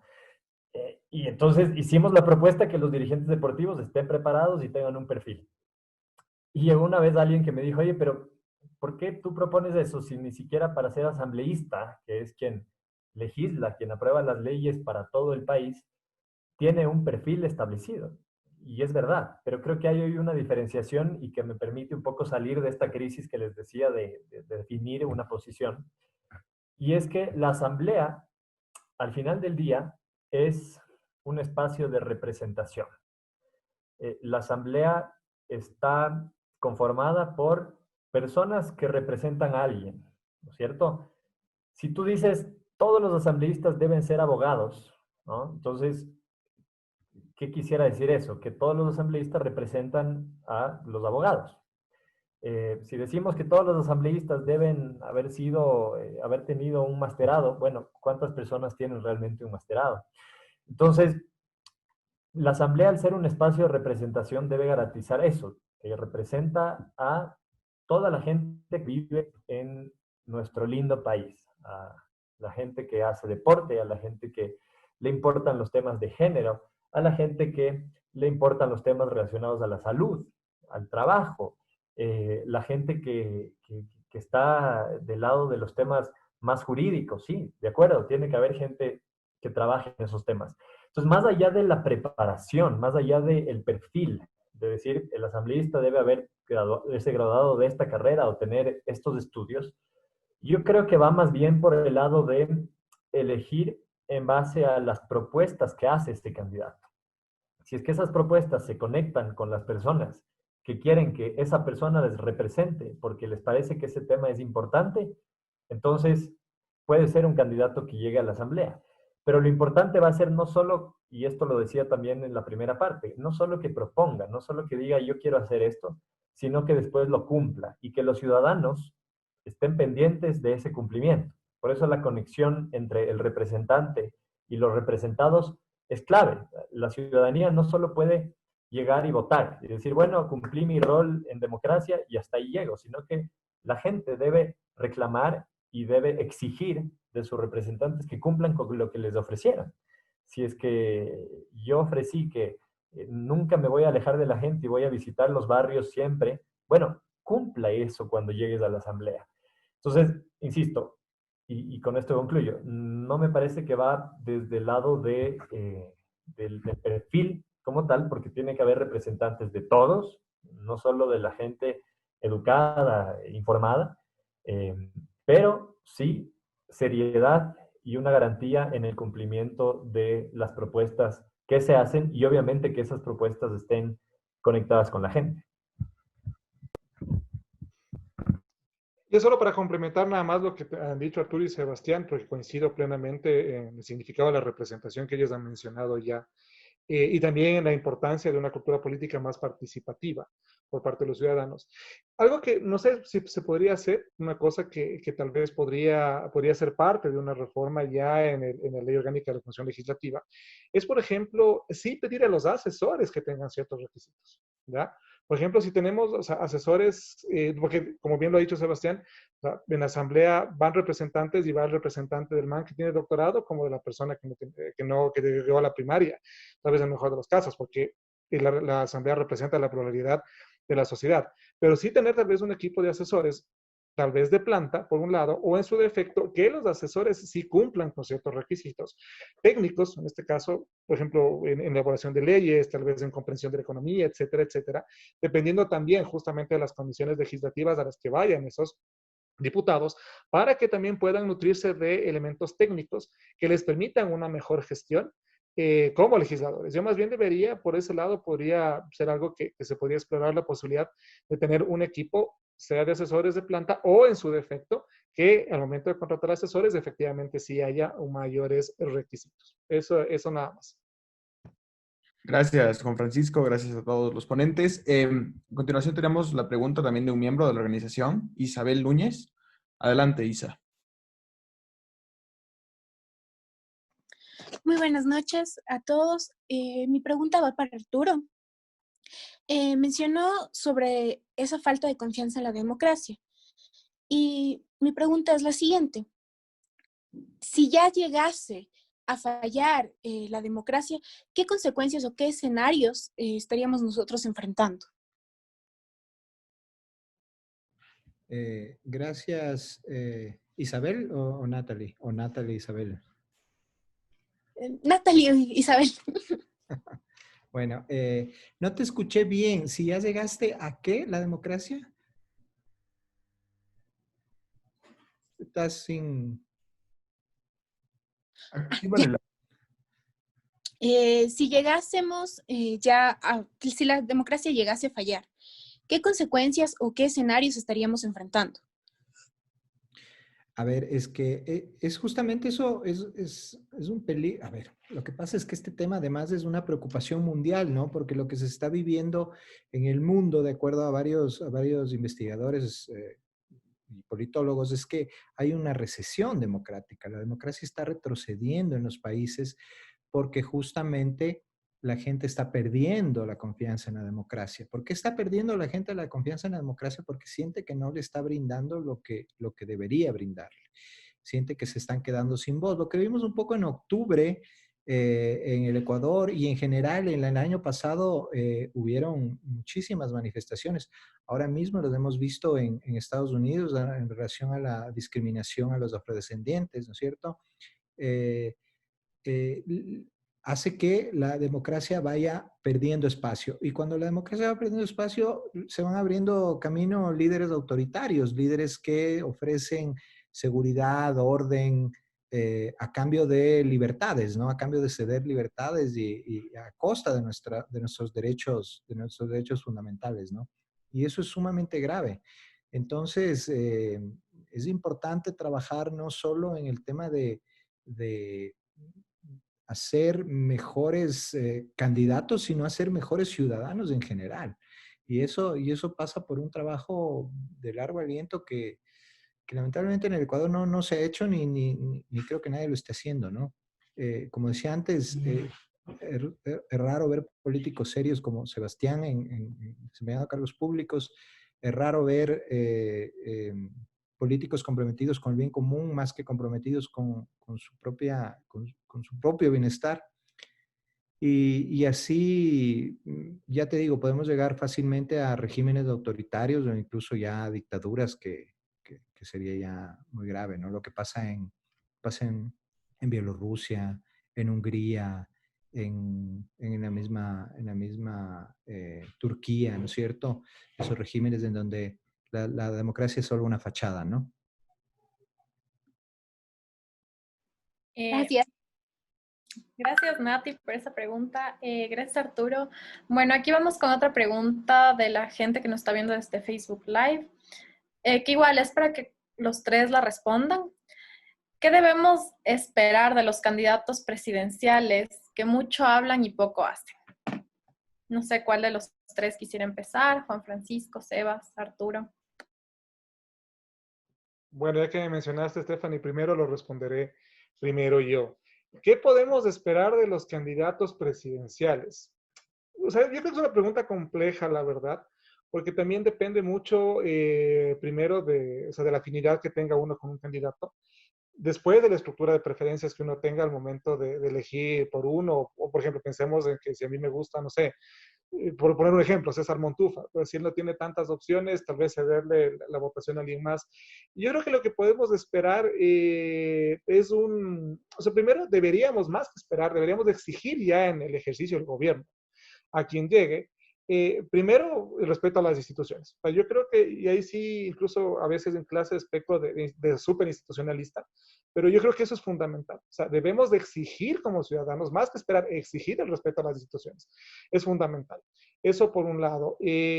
También ser conscientes de que es necesario fomentar una participación que no bloquee al sistema político. O sea, si analizamos tal vez desde categorías teóricas, un ciudadano competente subjetivo, o sea, que sea capaz de en ciertos momentos de activarse para exigir cosas a sus gobernantes, pero también entender que el ejercicio del poder es súper complejo. O sea, no es fácil, y peor en las condiciones que hemos hablado en este conversatorio, lo que esperamos del próximo gobierno y de la relación con el legislativo. Es compleja el ejercicio de ese poder. También entender que necesitamos efectivamente que exista un gobierno, que exista estabilidad política también, porque seamos francos, sin estabilidad política automáticamente la economía también se ve afectada. Y en estas condiciones lo que menos tenemos que esperar es que la economía en este caso, tenga problemas. Entonces, es primero entender y a pesar incluso de que en algunos momentos podamos estar en contra de lo que dicen o hacen algunos gobernantes, entender que es necesaria la estabilidad, que es necesario sí participar, o sea, y en el marco de lo que dice la ley, y justamente en el marco de lo que dice la ley, entender y exigir, eso sí, el respeto a la institucionalidad. Eso creo yo.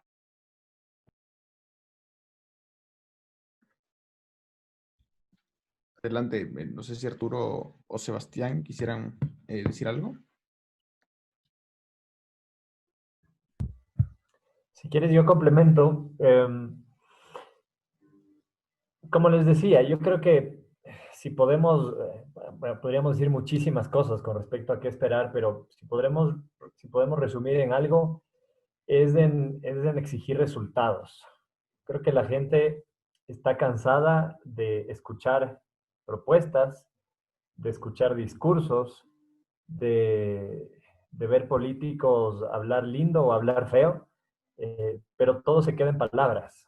Quien nos preguntaba decía, que vayan de las palabras al hecho, y eso es lo que hay que exigir resultados. Y para tener resultados, evidentemente, necesitas, además de la capacidad que tenga ese candidato y su binomio, también no nos olvidemos del binomio, además de esa capacidad necesitamos que se rodee de gente capaz, que tenga un equipo que le ayude a lograr esos resultados. Necesitamos que aterrice las ideas en propuestas serias, en propuestas que se puedan cumplir el día de mañana, porque cualquier candidato puede decir lo que sea, somos libres de decir cualquier cosa, pero lo importante va a ser en que eso se llegue a cumplir. Entonces, va a requerir de un equipo bueno, de un equipo que cumpla eso. Coincido con Juan Francisco en respetar las instituciones, porque respetar las instituciones va a generar esos contrapesos que son necesarios en democracia y que ayudan a que los resultados también se puedan alcanzar. Y yo creo que de la mano de los resultados también está la conexión con la gente. La participación ciudadana igual, más allá de un discurso, más allá de una institución que se creó para eso y que no ha servido para eso, está en que logren conectar esas propuestas y el camino hacia los resultados con la gente. Si es que vamos a trabajar, y pongo el ejemplo de lo que yo he hecho en la Asamblea, si es que vamos a trabajar en una ley de erradicación de la violencia contra las mujeres, sentemos a muchas mujeres y conversemos con mujeres y escuchemos sus testimonios. Si vamos a trabajar una ley del deporte, hablemos con los deportistas. Si es que vamos a trabajar una ley de bienestar animal, bueno, hablemos con las personas que conocen sobre bienestar animal. Los asambleístas y los presidentes y cualquier persona no son y no somos sabelotodos, no podemos conocer de absolutamente todos los temas y para eso necesitamos rodearnos de gente que sepa de eso y por eso es que es importante la cercanía, la participación de la gente en las políticas públicas. Creo que esa es una gran deuda que dejan los políticos tradicionales creyendo que sentándose en una mesa entre 3 o 4 se toman las mejores decisiones cuando las mejores decisiones se toman con la gente que sabe, con la gente que vive el día a día de esos problemas que el político los quiere resolver. Así que resultados de la mano con participación, con cercanía a la gente, creo que es algo que se debe exigir a los candidatos a la presidencia. Gracias, Sebastián. No sé si Arturo quiere decir algo más o ya seguimos con la siguiente pregunta. Sigamos. Creo que ya han dicho todo mis copanelistas. Bueno, ahora sí, otra miembro de la organización, Giovanna Uvidia. Adelante, Giovanna. Buenas noches con todos, qué gusto poder estar en este foro. Felicitaciones a los ponentes, igual a la gente que nos está siguiendo también en Facebook Live. Yo tengo una pregunta en cuanto al liderazgo juvenil.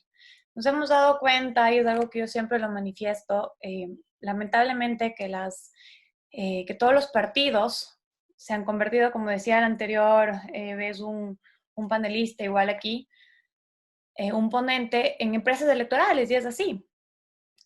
Y ningún partido se ha enfocado en formación de líderes juveniles. Justamente estaba mencionando anteriormente que no hay jóvenes que estén interesados en la política. En el tablero electoral, pues no vemos jóvenes que puedan participar en la política, o bueno, la mayoría de ellos. Y yo creo que también es culpa de jóvenes, no todos, pero sí la gran mayoría, y enfatizo esto, que han llegado a cargos públicos y políticos que no se han preocupado de hacer formación juvenil política. Entonces, ¿cómo podemos cambiar esto? Que yo creo que debería ser obligatorio para los partidos políticos, tener una formación de liderazgo juvenil político, más aún tomando en cuenta hoy en día que el analfabetismo va a aumentar, creería yo que en más de un 50%. Como bien lo mencionaba, pues tenemos jóvenes, adolescentes y niños también que no tienen acceso a Internet, que no están aprendiendo absolutamente nada en el tema de clases virtuales. Entonces, ¿cómo ocuparnos de esto para que en un futuro, hablemos de un futuro próximo, no pase lo que está pasando ahora? Que no hay jóvenes líderes políticos que nos puedan representar. Y aquí enfatizo en algo también que dijo Juan Francisco, pues, y Sebastián también. Si bien es cierto que la Asamblea nos tienen que representar a todo el Ecuador, sin embargo, no olvidemos que es uno de los poderes del Estado. Entonces, sí necesitamos gente capacitada, no solo sus asesores, que concuerdo, pero gente capacitada que pueda representarnos y pueda legislar, porque si no va a pasar lo que ha pasado, no solo en esta asamblea, sino en asambleas anteriores. Gracias.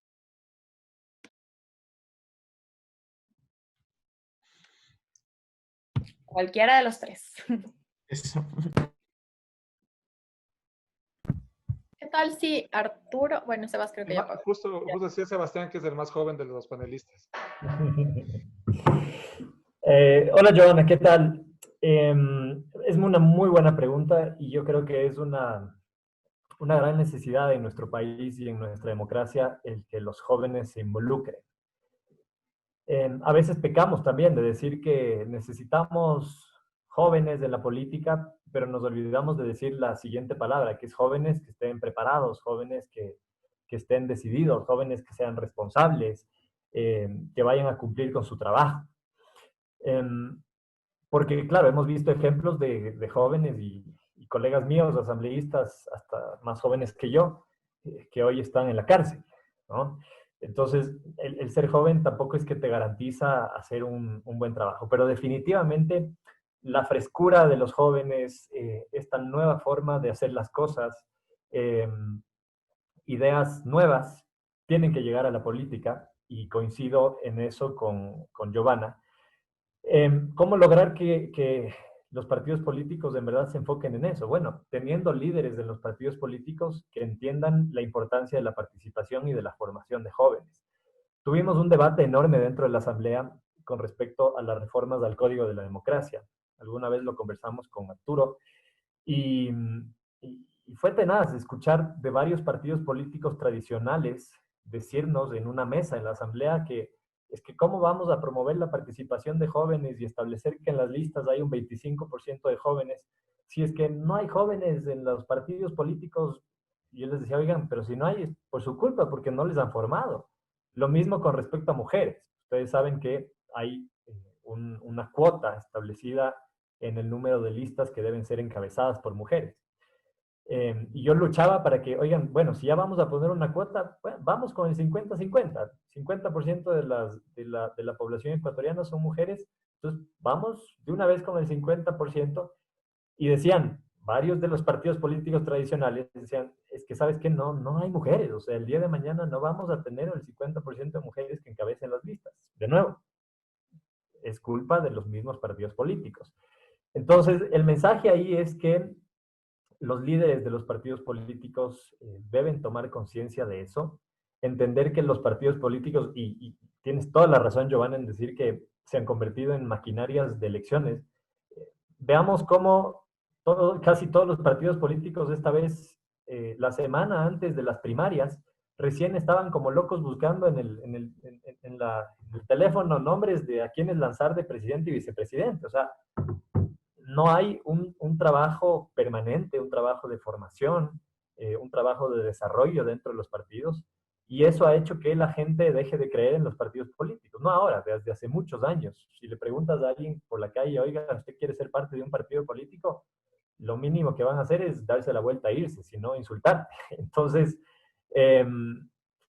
cambiar esa visión de los partidos políticos creo que es una gran responsabilidad de los líderes y de la gente que viene detrás, de los jóvenes que nos han dado el chance de liderar, de tomar decisiones, de ser protagonistas, de formar, ¿no? Y es verdad, quienes estamos en la función pública no estamos solo para cumplir con nuestra labor, sino que tenemos la gran responsabilidad de ser referentes para la gente que viene detrás, para otros jóvenes, y de formar jóvenes, de reunir. Cada vez que yo voy a una reunión como estas, escucho y digo, oye, este está un chévere perfil joven que podría ser un gran político en el futuro.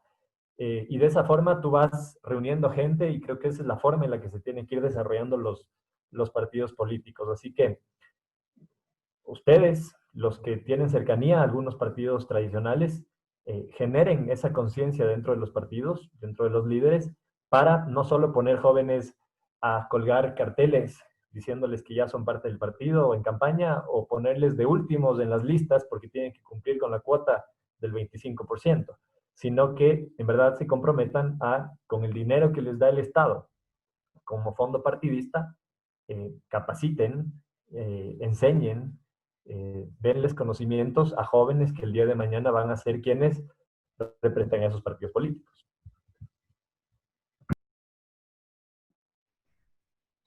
Muchas gracias, Sebas.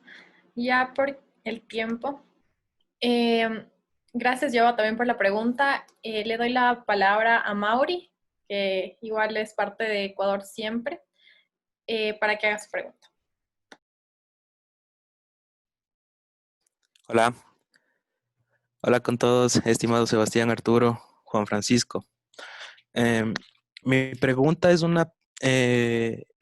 muy básica, se le ha preguntado siempre a los presidenciables, pero sus respuestas también han sido muy básicas y nos dejan en la nada. Mi pregunta, para empezar, y quisiera escucharle a Sebastián por su formación financiera, es en el ámbito económico. En este ámbito económico, ¿a qué se enfrenta el gobierno entrante? ¿Creen que se pueda realizar proyectos con este presupuesto muy reducido que tenemos? Gracias, Mauricio, por tu pregunta. Como hemos explicado, se enfrenta a una situación económica muy compleja. Ya vivíamos una situación económica difícil, llegó la pandemia y nos la puso incluso más complicada.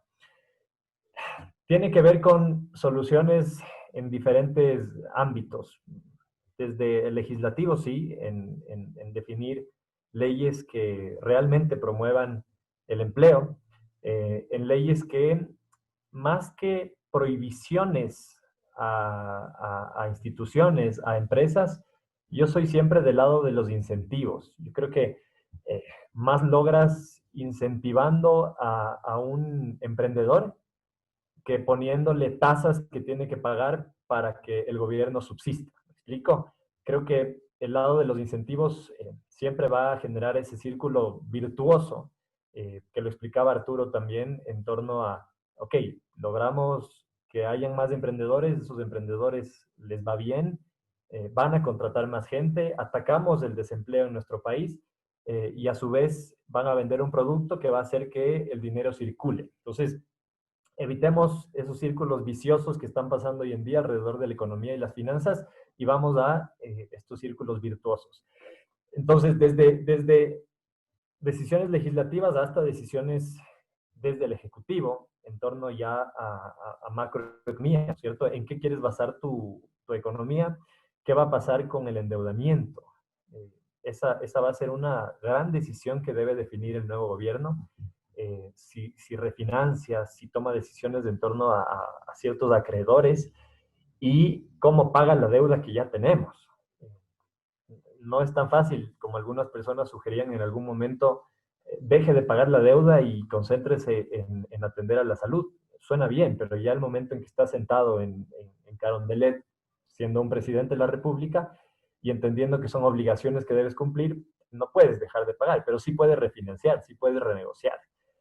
Tienes un montón de deudas que son predefinidas por la venta previa del petróleo, que es algo que casi no se habla y que hay que hablarlo y que hay que definir cómo se renegocian todas esas deudas hechas en gobiernos anteriores.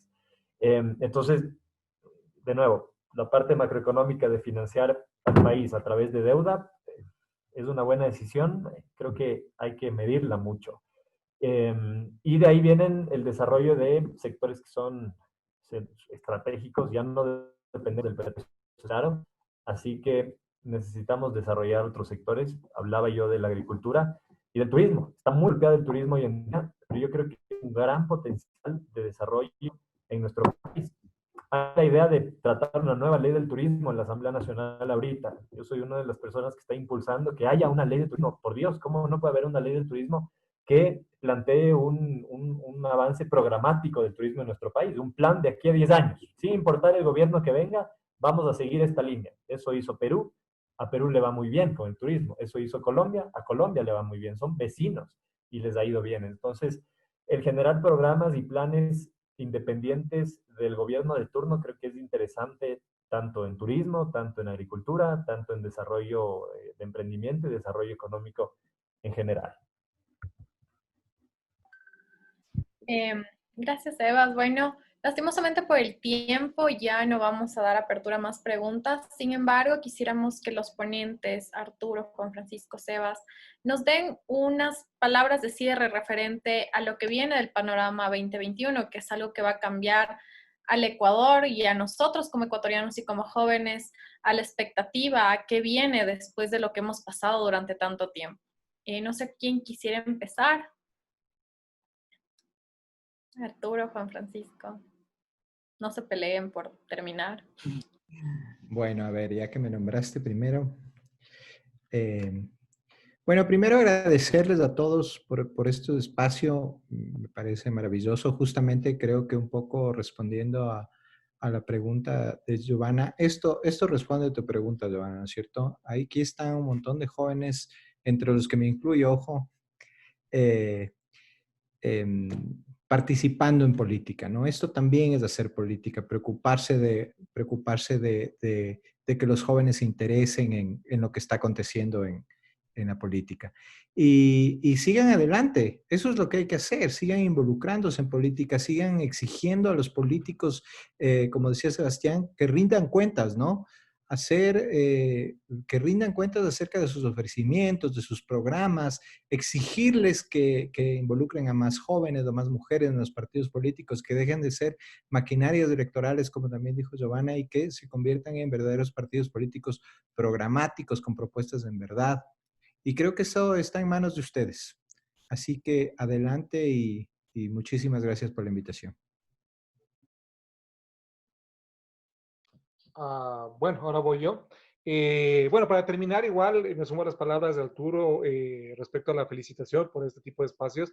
En el evento que tuvimos anteriormente con ustedes, justamente hablábamos de la importancia de que los jóvenes se involucren y ahora con la utilización de este tipo de herramientas digitales y también considerando justamente que ustedes son nativos digitales, poder potencializar justamente el debate, la discusión política por parte de ustedes y como también, bueno, ya lo dijeron anteriormente Sebastián y Arturo, el hecho de exigir a los representantes justamente trabajo.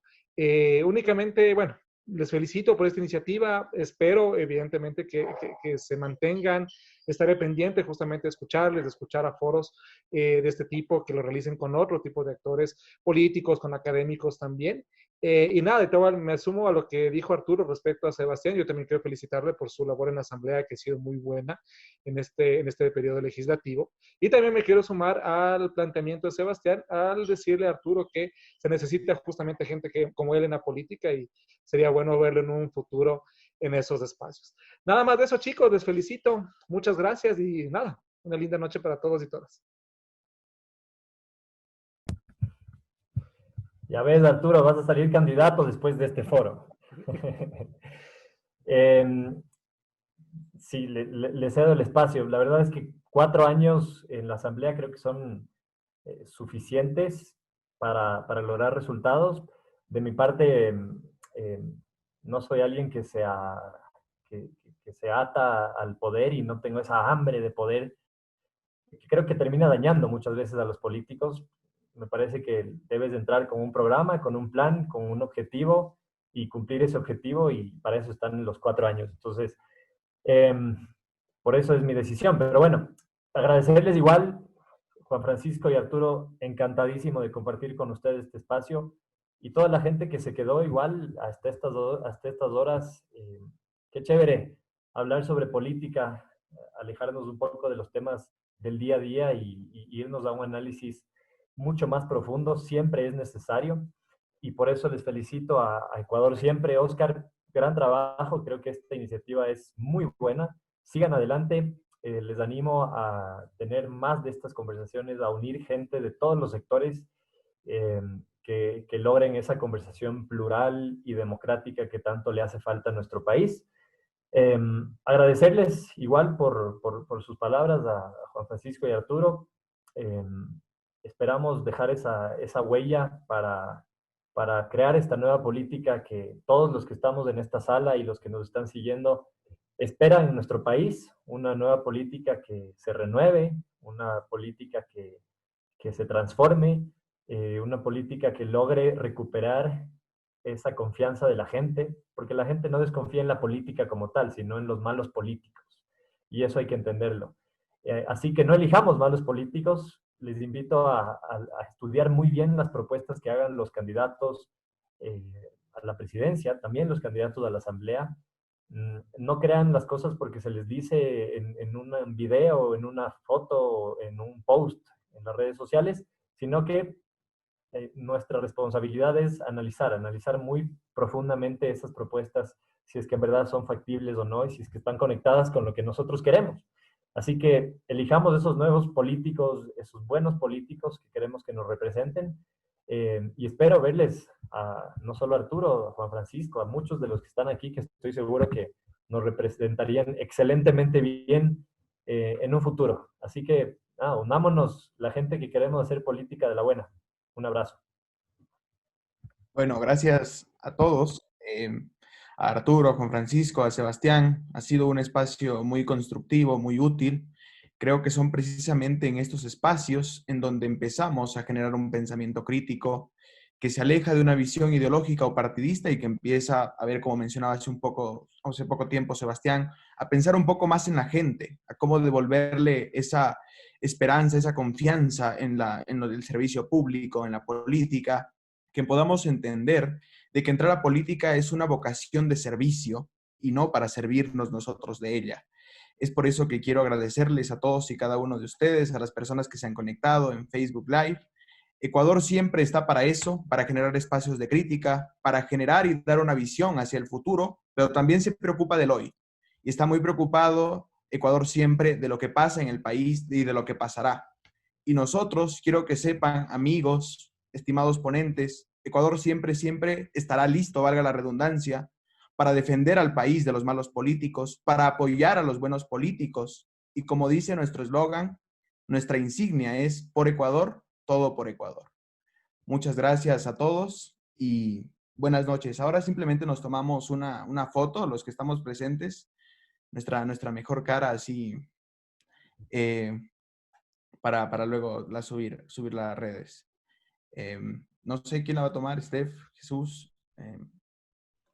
Yo puedo tomarla. Ya que... Voy a ello, estoy en ello. Tú nos dices, 1, 2, 3, algo.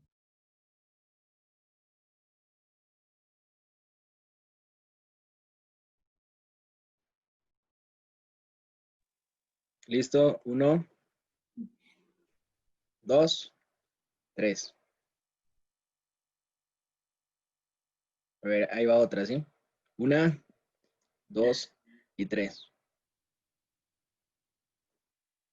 Listo. Gracias, gracias Juan Francisco, gracias Arturo, gracias Sebastián. Ha sido un gusto tenerlos esta noche.